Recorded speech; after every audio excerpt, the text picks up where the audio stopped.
भगवान अनेक है और भगवान की कथा भी अनंत है।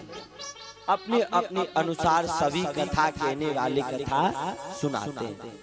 अच्छा, भोजन तो एक ही होता है, लेकिन भोजन को परसने का तरीका अलग अलग होता है।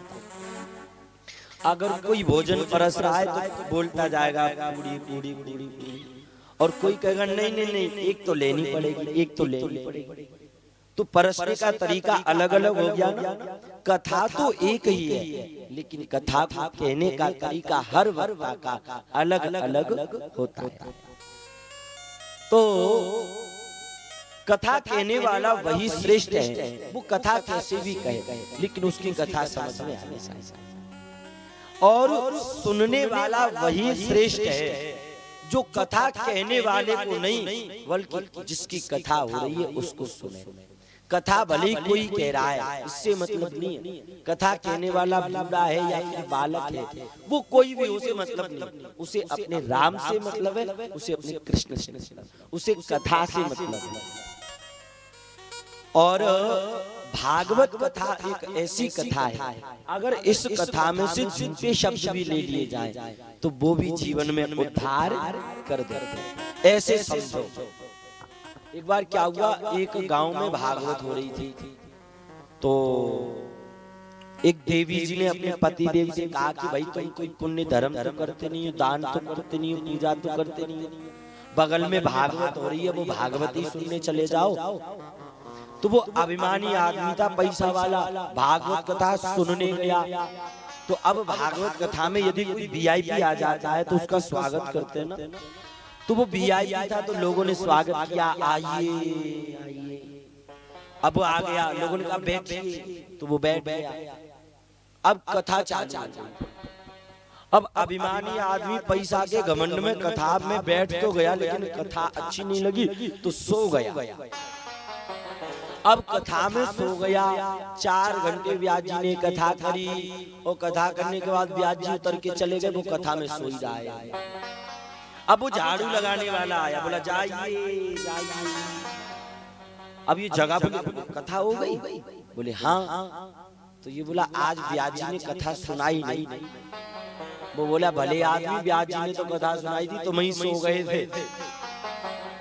चलो कोई बात नहीं। अब घर गया, पत्नी ने पूछा क्यों, क्या हुआ, कथा सुन के आए? तो बोला हाँ सुन के तो आया, लेकिन आज व्यास जी ने कथा ही नहीं सुनाई। पत्नी समझ गई अभिमानी आदमी सो गया होगा और कह रहा है कि कथा नहीं सुनाई। ऐसा हो सकता है कि व्यास जी कथा न सुनाए? तो ये बोला कि बस 3 शब्द सुनने को मिले। कौन कौन से? बोले आइए, बैठिए और जाइए। बस ये 3 शब्द कथा में सुनने को मिले। तो पत्नी बोली अभिमानी क्या सुन के आया है? तो पत्नी ने कहा कोई बात नहीं, ये गुरुजी का मंत्र है, तुम इसी को जपते रहो, कुछ न कुछ चमत्कार जरूर होगा। तो अब ये तो संध्या सवेरे दिन में रात में यही जपता, आइए बैठिए जाइए, आइए बैठिए जाइए, यही जपता रहे।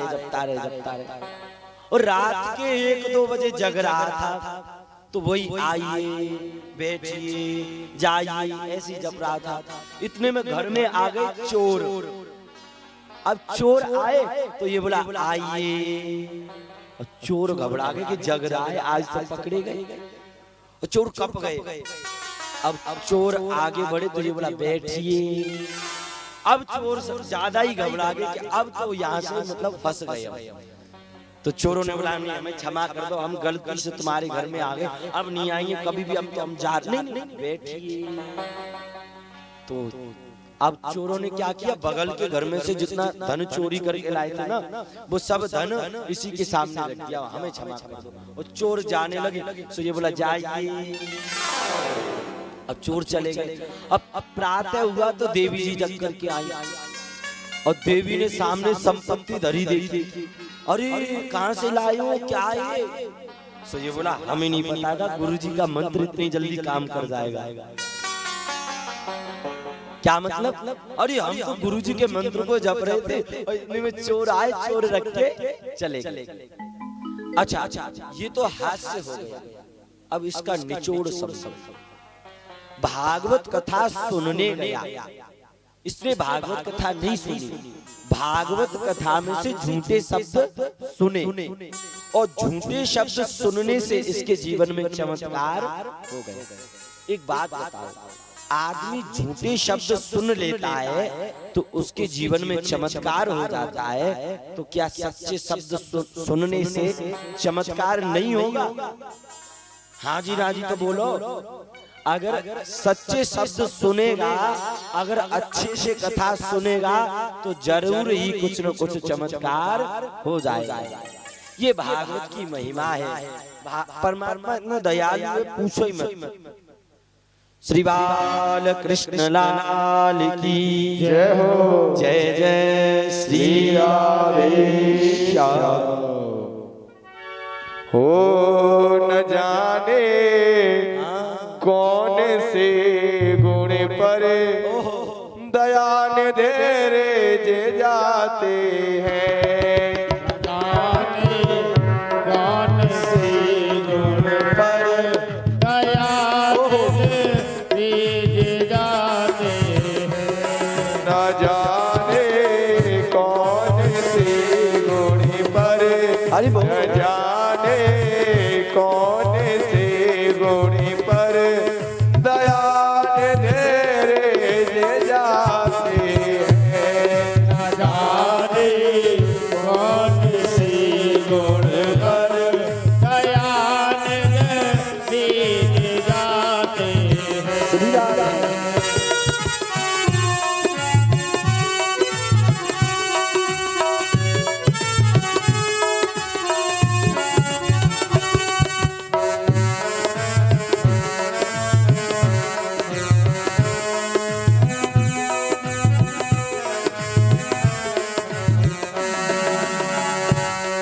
नहीं स्वीकार करते हैं निमंत्रण नृप दुर्योधन का।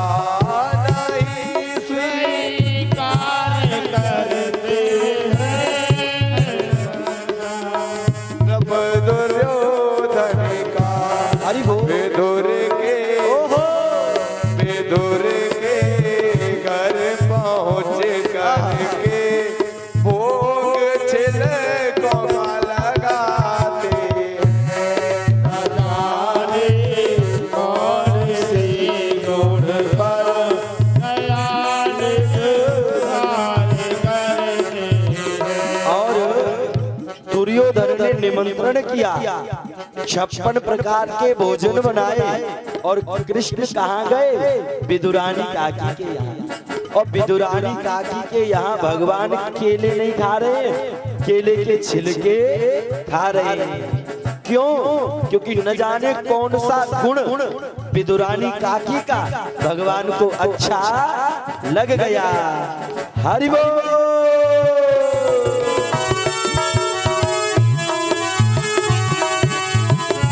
जय हो।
गोपियां भगवान से प्रेम करती हैं और उधर द्रौपदी की लाज लुटने वाली है।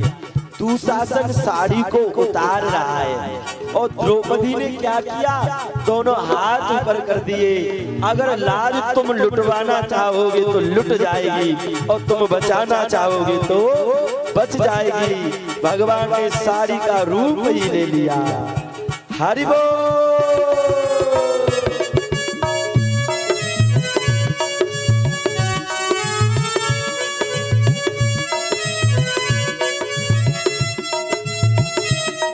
पुकार में कम होनी चाहिए।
भगवान इतना कठोर नहीं है, भगवान इतना निर्दयी नहीं है। भाई हमारे अंदर भी कोई ना कोई गुण जरूर होगा, लेकिन हमें तुम्हें वो गुण दिखाना है। तो भगवान कठोर नहीं है, भगवान कोमल है। हमारा और आपका कोई ना कोई गुण जरूर अच्छा लगेगा और माधव कृपा जरूर करेगा। श्री राधे।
अवसर, ये कथा का अवसर हमें बार बार नहीं मिलेगा। ये तो भगवान की कृपा हो गई जो ये कथा हमें और आपको श्रवण करने को मिल गई। इसलिए आलस में फैलाओ, भगवान का खूब नाम जपो। हरि बोल।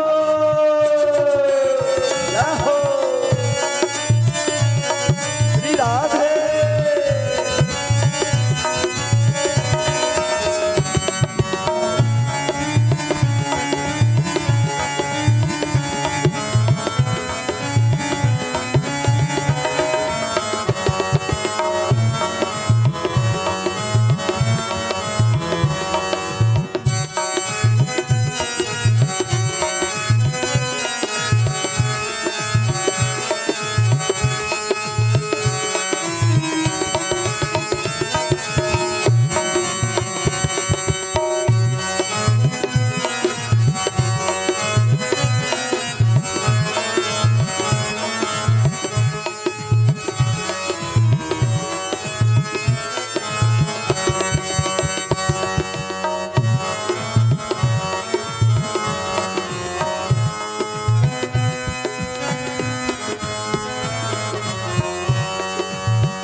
श्री खिलन बिहारी सरकार की जय हो। राधा रानी की जय हो। ठाकुर नरेश की जय हो। जय जय श्री राधे श्याम। तो वो तो माधव की दयालुता है, माधव को कौन सा गुण अच्छा लग और अपना माधव, अपना कृष्ण, अपना श्याम इतना निर्दयी तो है ही नहीं, अपना भगवान इतना कठोर तो है ही नहीं कि हम तुम रोवे, हम तुम बुलावे और वो न आए। आपने देखा होगा ज्यादातर संसार में जितने मंदिर हैं उन मंदिरों में भगवान खड़े ही मिलते हैं। एक आध मंदिर ऐसा होगा जहां भगवान की मूर्ति बैठी होगी, नहीं तो ज्यादातर हर एक मंदिर में भगवान की मूर्ति खड़ी मिलती थी। क्यों? क्योंकि भगवान भी सोचते हैं कि भैया न जाने कब मेरे भक्त पर इतना संकट पड़ जाए कि मुझे खड़े होने में भी देर लगे। और भगवान तो ये कहते हैं कि मुझे तो कोई अपने साथ लेके तो चले, मैं तो खड़ा ही नहीं। कोई मुझे अपनावे तो सही, कोई मुझे बुलावे तो सही, कोई कहे तो कहीं सही की लाज बचाओ। अब जब तक तुम कहोगे नहीं तब तक वो नहीं मिलने वाला, कहना तो आपको ही पड़ेगा। तो यहाँ पर सुखदेव जी महाराज राजा परीक्षित को और प्रहलाद की कथा श्रवण करा। प्रहलाद जी का तो खूब नाम श्रवण किया होगा आपने। प्रहलाद जी ने, ध्रुव जी ने, इन्होंने भगवान को 5 बाल्यावस्था में प्राप्त कर लिया। लेकिन हमसे और आपसे कहाँ गलती हो गई जो हमें तुम्हें भगवान न मिला, न भगवान को हमने देखा। अच्छा, सपने में भगवान कोने कोने देखे, हाथ उठाइए।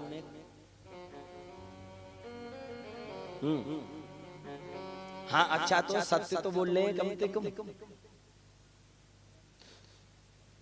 सबसे आप सत्य बोल रहे हो तो मान लो कि आपने देख लिया। तो प्रहलाद की कथा श्रवण करा। प्रहलाद जी ने मात्र बाल्यावस्था में माधव का दर्शन कर लिया। ताते में दुर्लभो पुंसान यान ब्रसीन वरान ममः तथापि पितरा मंद्यः वरान यद्यपि दुर्लभान। 2 भाई थे, हिरण्याक्ष और हिरण्यकश्यप। भगवान ने सुअर का अवतार लिया जिसे वराह अवतार कहते हैं, और हिरण्याक्ष का वध कर दिया। अब हिरण्यकश्यप दुश्मन बन गया।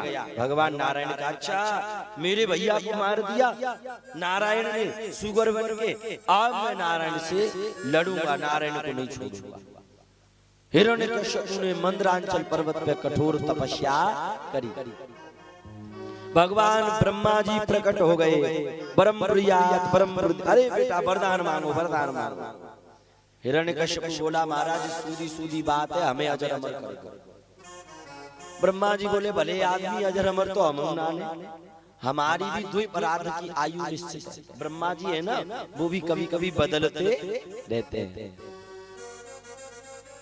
तो हिरण्यकश्यप सोचने लगा, अगर घी सूदी उंगली से न निकले तो उंगली टेढ़ी कर लो। बोला, महाराज तो वरदान दे, वरदान मांगो। न दिन में मरे, न रात में मरे, न बाहर मरे, न भीतर मरे, न ऊपर मरे, न नीचे मरे, न नर से मरे, न नारी से मरे, न अस्त्र से मरे, न शस्त्र से मरे, आपके द्वारा बनाए गए 12 महीनों में किसी से न मरे। भगवान बोले, डट भाई डट, तेरे जैसा वरदान मांगने वाला आज पहली बार मिला। ब्रह्मा जी बोले, लेकिन भैया तेरे जैसी तपस्या भी किसी ने नहीं की, मांग वरदान। बोले, जा, ये सारे के सारे वरदान तुझे हमने दी। अच्छा, ब्रह्मा जी महाराज की पूजा कम होती है। पुष्कर में एकमात्र मंदिर है ब्रह्मा जी का। तो अगर कोई ब्रह्मा जी की पूजा करता है तो ब्रह्मा जी बड़ी जल्दी प्रसन्न हो जाता है। ऐसी कलयुग में एक आदमी ने ब्रह्मा जी की तपस्या करी तो ब्रह्मा जी प्रकट हो गए। वरदान मांगो, वरदान बड़ी जल्दी प्रकट हो गए। गिने चुने भक्त होते हैं तो बिनते प्रसन्न न होवे तो समस्या है जाएगी। वैसे तो ब्रह्मा जी के भक्त है ही नहीं, और एक दो भक्त हैं और उनसे भी ब्रह्मा जी खुश ना होवे तो दिक्कत। ब्रह्मा जी बोले भाई वरदान मांगो, वरदान मांगो। तो कलयुगी आदमी था, बोला महाराज जी 3 वरदान दे दो। बोले मांग। पहला वरदान तो नया घर बन जाए, दूसरा वरदान गाड़ी मिल जाए, और तीसरा वरदान हम जब चाहें तब 3 वरदान और मांग। ब्रह्मा जी बोले ठीक है भैया दे दे। अब घर में आया तो बारिश हो गई, तो वो पेंट उतर गया। तो बोला ब्रह्मा जी प्रकट हो जाओ, पहला वरदान तो ये दे दो कि बारिश बंद हो जाए, और दूसरा वरदान ये दे दो कि मेरे घर पे कभी बारिश नहीं हो, और तीसरा वरदान ये दे दो कि जब चाहे 3 वरदान और मार। ब्रह्मा जी फंस गए। अब जब जब इसे दिक्कत होवे तब तब ब्रह्मा जी को बुलावे और 2 काम करवा ले, फिर कहेंगे 3 वरदान जब मांगे तब मांग ले। ब्रह्मा जी महादेव बाबा के जोर गए, प्रभु जा भक्त थे पुण्य छुटाओ। अरे नेक नेक बात में वरदान मांगता है, और एक वरदान ये मांग लेता है कि जब चाहे 3 और मांग। तो महादेव बाबा बोले जी कलयुग के भक्त हैं, जिनसे नेक दूरी रहो। अगर भगवान हमारे तुम्हारे सामने प्रकट हो जाए तो हम तुम लिस्ट बना देंगे, माधव जे दे दो, जे दे दो, शांत नहीं हो। तो महादेव बाबा ने कहा कोई बात नहीं। अब क्या हुआ कि वो भक्त दोबारा ब्रह्मा जी प्रकट हो जाओ। तो अब की बार ब्रह्मा जी प्रकट हुए। बोल भैया क्या बात? बोले पहला वरदान तो जे दे दो, दूसरा जे दे दो, तीसरा जे दे दो, जब मांगे तब 3 और मांग ले। अब की बार जब वरदान मांगी तो माता सरस्वती को महादेव ने जिब्या पे बैठा दिया, और ब्रह्मा जी से वरदान मांगा। तो बोला ब्रह्मा जी पहला वरदान तो ये दे दो कि हम बैरागी हो जाएं, और दूसरा वरदान ये दे दो कि हम किसी से मोह नहीं रखें, और तीसरा वरदान ये दे दो कि अब आपसे एक भी वरदान नहीं मांगे।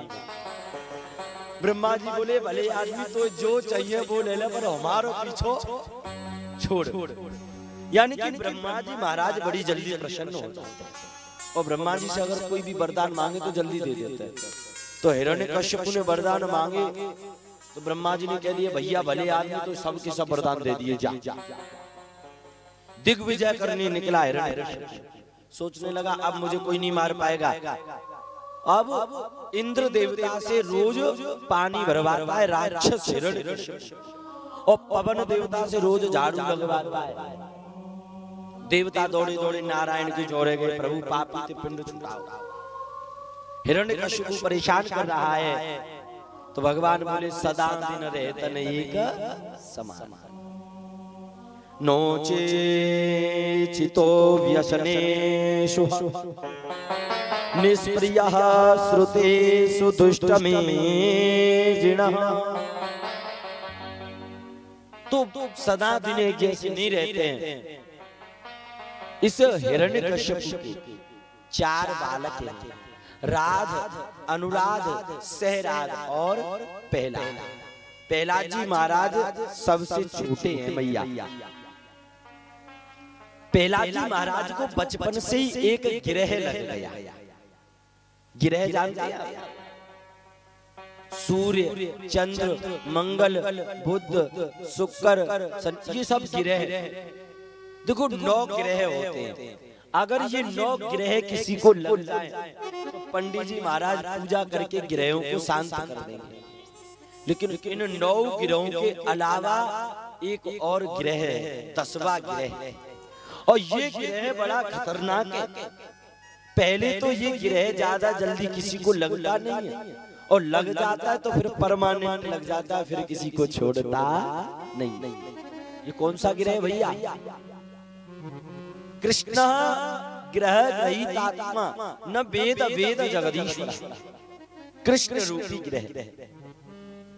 पहले तो भगवान ज्यादा जल्दी किसी को पकड़ते नहीं, पहले तो भगवान ज्यादा जल्दी किसी को लगते नहीं, और अगर भगवान किसी को लग जाते तो फिर परमानेंट लग जाते, फिर किसी को छोड़ते नहीं। पूतना को पहले तो पकड़ा नहीं, और पकड़ लिया तो फिर पूतना चिल्लाने लगी कन्हैया छोड़, प्राण निकल जाएगा। भगवान बोले मौसी तू हमें जानती नहीं है, हमें तो केवल पकड़नो ही आवे, छोड़बो तो आवे। यानी कि भगवान पहले तो किसी को लगता नहीं है, और लग जाता है तो फिर परमानेंट लग जाता है। एक गोपी थी, भगवान को बांध रही थी, भगवान को बांध रही थी। माखन चोरी करवे गए कन्हैया तो गोपी बांधवे लग गई। तो भगवान बोले गोपी तो बांधवो ना आवे तो कहा सिखायो तेरी मैया, क्यों कन्हैया बांध रही हूं? अरे गोपी देख मैं सिखाऊं कैसे बांधे करें, अपने हाथों को पीछे कर। गोपी ने दोनों हाथ पीछे कर लिए और भगवान कृष्ण ने गोपी को घुरगाट देके बांध दिया। देख गोपी ऐसे बांधे करें, सीख गई। गोपी बोली हाँ कन्हैया अब मोई छोड़ दे, अब मैं तो ही बांधूंगी। भगवान बोले देख गोपी मोई तो बांधवो ही आवे, मोई तो छोड़वो आवे ही नहीं, मोई तो गोपी पकड़वो ही आवे, मोई छोड़वो नहीं आवे। यानी कि भगवान केवल पकड़ना जानता है, भगवान छोड़ना नहीं। भगवान केवल उड़ाना जानता है, भगवान उघारना नहीं जानता है। तो प्रहलाद जी महाराज को कृष्ण रूपी ग्रह ने पकड़ लिया और वो परमानेंट लग गए। हिरण्यकश्यपु ने पूछा बेटा क्या अच्छा लगता है? पिताजी नारायण का नाम बड़ा प्रिय है। अरे दुष्ट छोड़ूंगा नहीं, मारूंगा, लेकिन मारने को तो प्रहलाद की मैया है जिनका नाम कयादु है।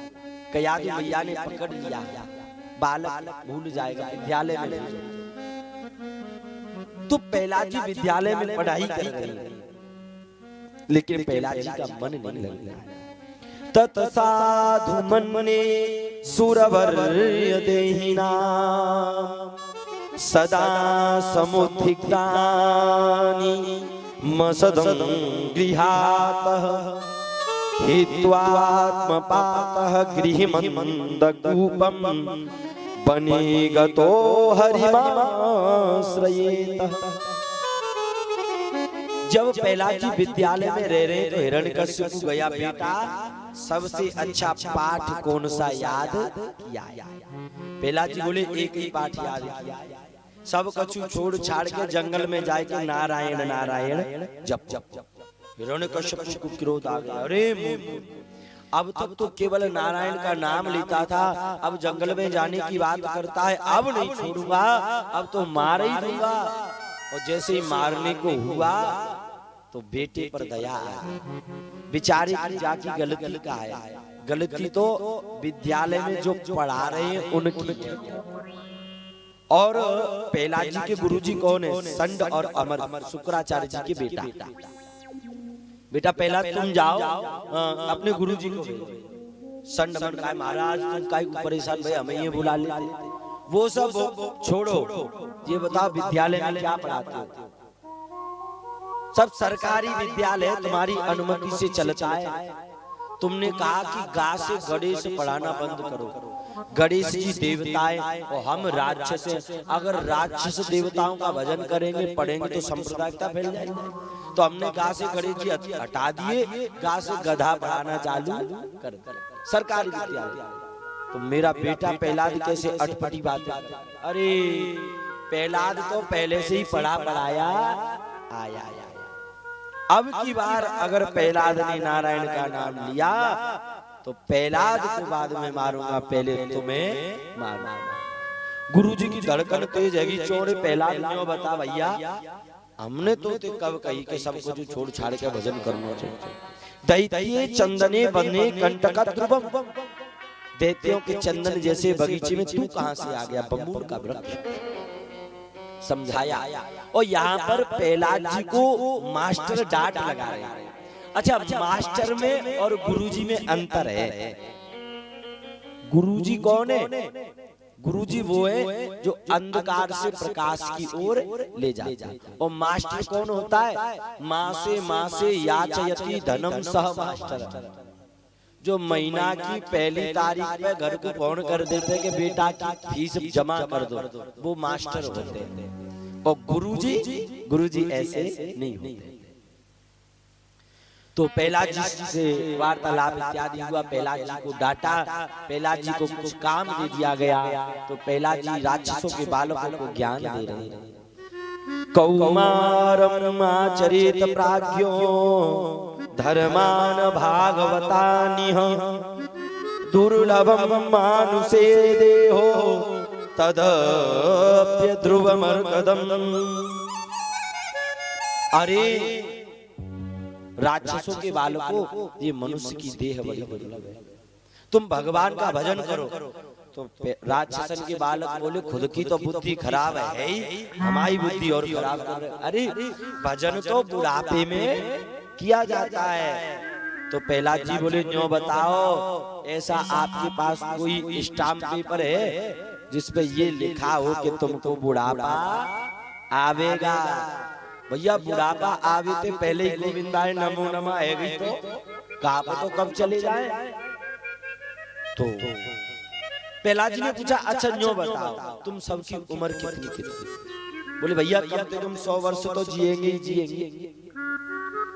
पहले आदमी की 10,000 वर्ष होती थी उम्र, फिर 1000 वर्ष आ गई, पहले 1 लाख, फिर 10,000, फिर 1000 और अब 100। और 100 हम कहाँ चल पाते, खाना पीना इतना बिगड़ गया है कि 70 पे 80 पे जाके तो नमो नमः हो जाता। तो प्रहलाद जी से बोले कि भैया 100 वर्ष तो जिएंगे। बोले 100 में से 50 हटा दो। क्यों? बोले 50 की है रात और 50 की है दिन। तो रात में तो तुम भजन करोगे नहीं, रात में तो पैर पसार के सोओगे। अब बची कितनी? 50 वर्ष। और अभी कितने कितने वर्ष के हो गए? बोले भैया 20-20 वर्ष के हो गए। बोले अब 50 में से 20 निकालो, कितनी बची? बोले 30। अब बताओ जी 30 वर्ष की उम्र में कहा कर लोगे? तो बोले भाई प्रहलाद बात तो सही कह रहा है, लेकिन जो बता इतना ज्ञान कहाँ से आता है? बे गुरु जी हमारे, बे तेरे नहीं, मेरे गुरु तो नारद जी हैं।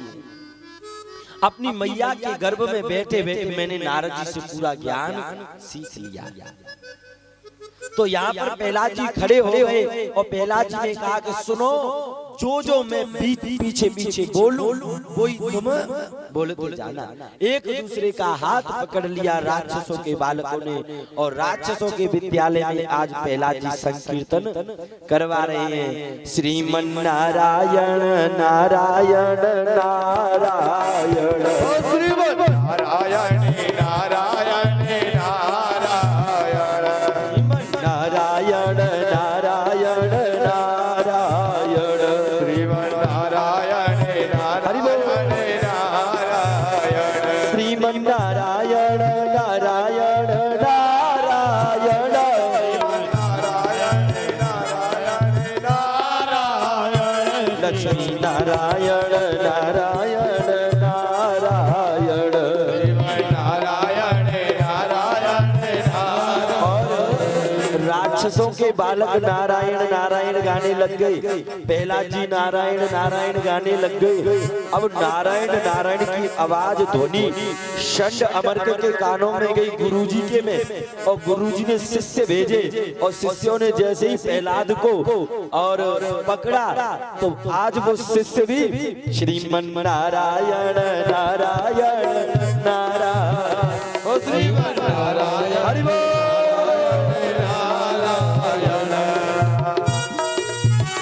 हरि बोल।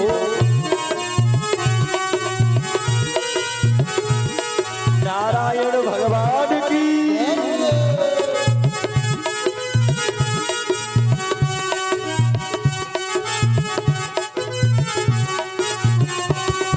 वो जो नारायण नाम लेत है, जो नारायण नाम लेता है, वो जो नारायण नाम लेत है, जो नारायण नाम लेता है, ओ बाबा होत सब छारा। हरि बोल। श्रीमन नारायण नारायण नारायण,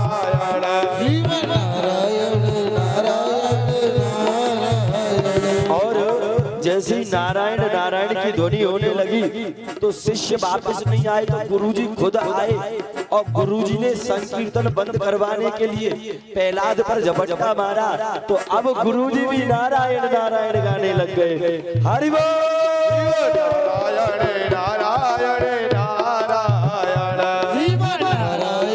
नारायण, जय हो।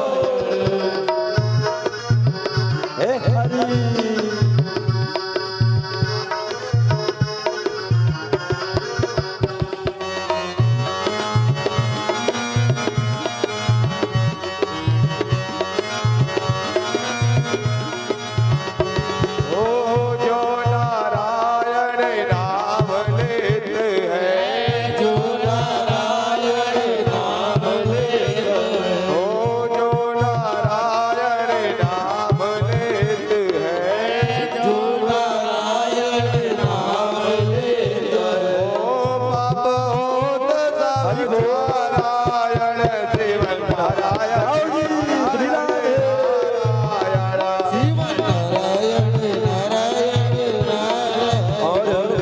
ऐसा जब संकीर्तन हुआ तो स्वयं हिरण्यकश्यप आया और हिरण्यकश्यप ने नारायण नारायण का संकीर्तन देखा।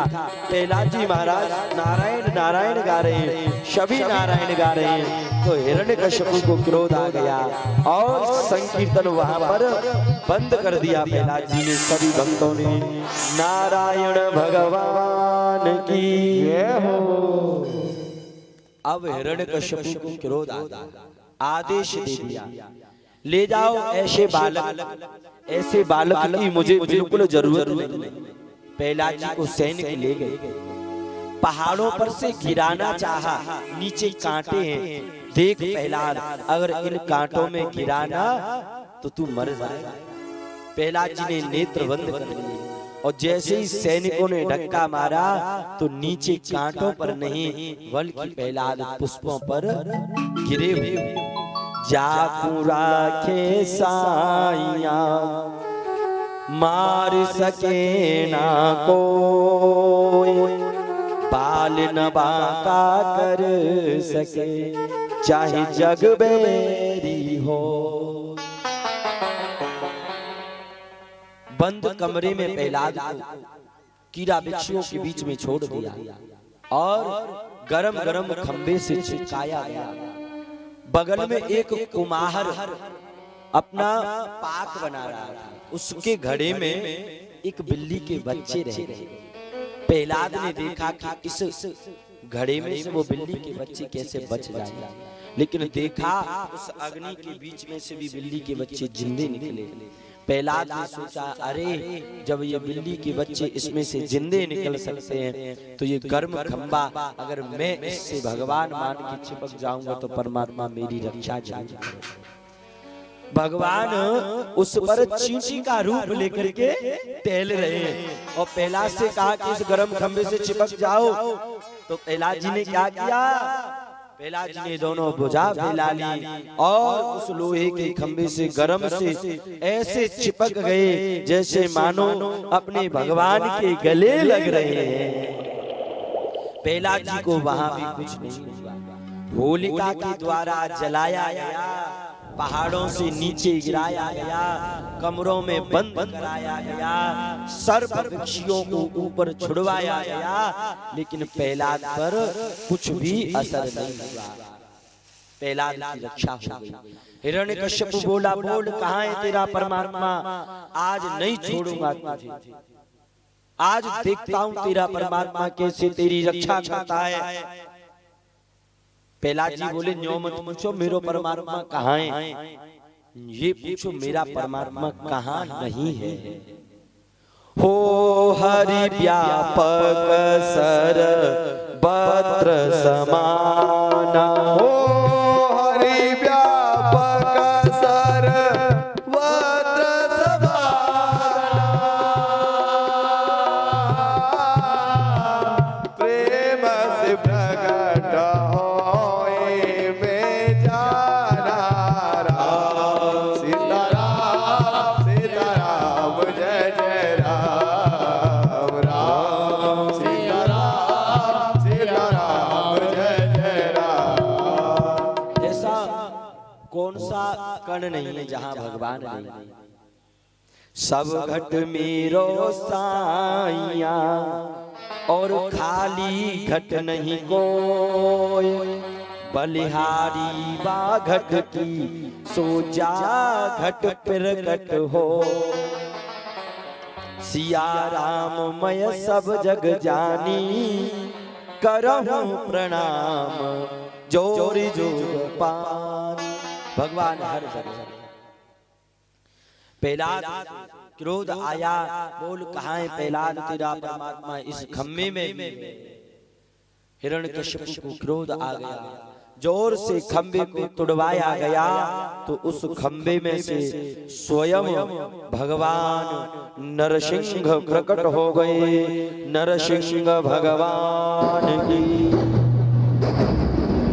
बड़ी विचित्र नरसिंह भगवान है। आधा शरीर भगवान का मनुष्य के जैसा है, आधा शरीर भगवान का शेर के जैसा है। भगवान को क्रोध आ रहा है। और भगवान ढूंढ रहे हैं कहाँ है वो पापी हिरण्यकश्यप जिसने मेरे प्रहलाद को इतना परेशान किया है। हिरण्यकश्यप की छाती पर हाथ मारे और अपनी जंघाओं पर हिरण्यकश्यप को विराजमान कर दिया। मूर्ख, आज नहीं छोड़ूंगा। तूने जितना तड़पा तड़पा के मेरे भक्त को परेशान किया है, मैं तुझे उतना ही तड़पा तड़पा के मारूंगा। हिरण्यकश्यप बोला, महाराज जी क्षमा करो, आप मुझे मार नहीं पाओगे। क्यों?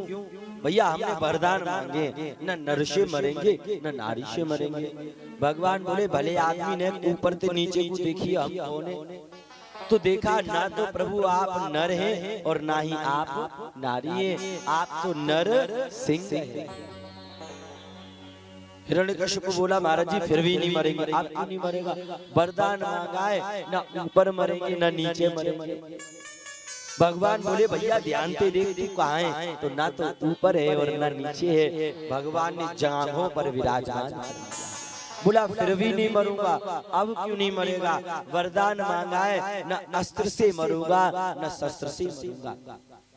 भगवान बोले, हत्यारे जो बड़े बड़े नाखून तेरे लिए लेकर के आए, इन नाखूनों से तुझे मारेंगे। फिर बोला, तब भी नहीं मरूंगा। क्यों नहीं मरेगा? वरदान मांगा है, न बाहर मरूंगा न भीतर मरूंगा। अरे मूर्ख, ध्यान से देख तू इस समय कहाँ है। तो भगवान नरसिंह ने न तो हिरण्यकश्यप को बाहर बिठाया है न भीतर, बीच देहरी में लेकर के बैठे। वरदान मांगा है, 12 महीनों में किसी भी महीने में नहीं मरूंगा। भगवान बोले, भले आदमी 13वां महीना लौन हो, मलमास अधिक मास, ये तेरे लिए ही हमने बनाया है। भगवान को क्रोध आया और भगवान ने अपने हाथों को हिलाते हुए अपने बड़े बड़े नाखूनों को हिरण्यकश्यप की छाती में भोंक दिया और चीर करके जोर से इधर उधर फेंक दिया है। भक्तवत्सल भगवान की। हिरण्यकश्यप का उद्धार कर दिया। भगवान बड़े क्रोध में, लक्ष्मी जी आई तो लक्ष्मी जी पर भी भगवान हुक्कार मारने लगे। तो लक्ष्मी जी पीछे हट गई, जी हमारी स्वामी जी नहीं।